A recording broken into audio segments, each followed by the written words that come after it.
Hello everyone, this is Genuine Polish, and in this video we are going to be talking about how to set up the water wheel and how to get the most stress units possible out of a single water wheel in the Minecraft Create mod. So before we get into any construction, I recommend building the engineer's goggles. They're super simple, it's just one gold plate, one string, and two glass. So that way you can see how much stress units your machines are actually producing and how much your load actually needs to run.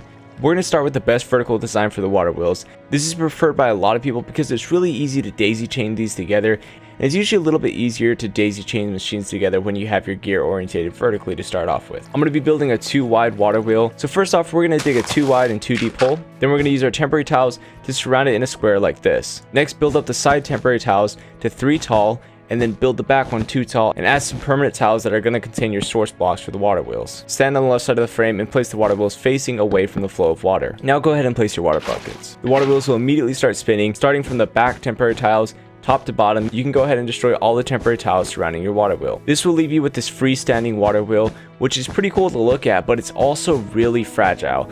So if someone has enchanted boots that freeze water or something, you could run the risk of destroying your entire water wheel system. And if you had like 50 of these daisy chained together, which I don't know why you would, but if you did, then you'd run the risk of breaking your whole setup in one quick go. You can see by placing the water wheels directly over that hole and creating that framework around it, lets water flow over the water wheel, maximizing the amount of sides being touched by water, which is going to give you the highest stress units possible for a vertical design at 256 stress units per machine. That's quite a lot. Now if you want to build a frame around the water wheel, just don't destroy your temporary blocks. And for the shaft, you can either just place a single shaft there, or you can place a shaft and cover it with an andesite casing to kind of give it this nice enclosed look. And that way you can completely shut off your water wheel, and then there's no risk of something happening to it. So that's the basics of a vertical water wheel. You can attach a gear directly to the side of the water wheel. Now that we've covered the best vertical setup, which a lot of times is the most practical way to set this up, let's just say you're not looking to daisy chain 100 of these together, and you just need something to give you stress units in the meantime before you work up to more advanced generators. So first off, you're going to dig a 3x3 square that's 1 deep, and then place a tile in the bottom right corner. Next, you need to place your water wheel horizontally. If you're playing all the mods 8, all you need to do to orientate the water wheel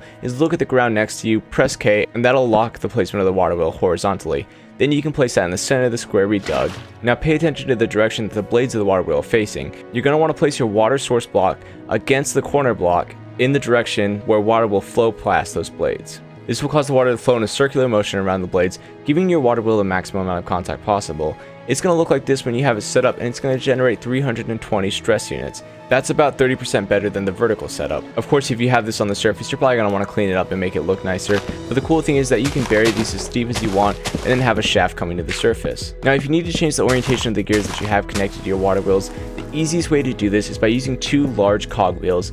Connect one to the shaft of the water wheel, and while facing the side of the first cogwheel, place your second large cogwheel, and it'll snap automatically perpendicular, and it'll transfer your rotation from horizontal to vertical. That's the easiest way to change the orientation of the cogwheels, so that way you can orientate it for pumps or grinders or whatever your immediate need is. And with that, that's the ins and outs of the water wheel. It's a really simple generator, and it'll provide a constant small supply of stress units to power your first machines. Even though you technically could use an infinite amount of these, the game is going to have to calculate a whole bunch of running water and a whole bunch of spinning parts. So I wouldn't recommend trying to generate like 1,000,000 stress units using these. There's far better alternatives that we're going to cover in some other videos. If you guys like my content or find it helpful, please like, comment, and subscribe, and I'll see you guys next time.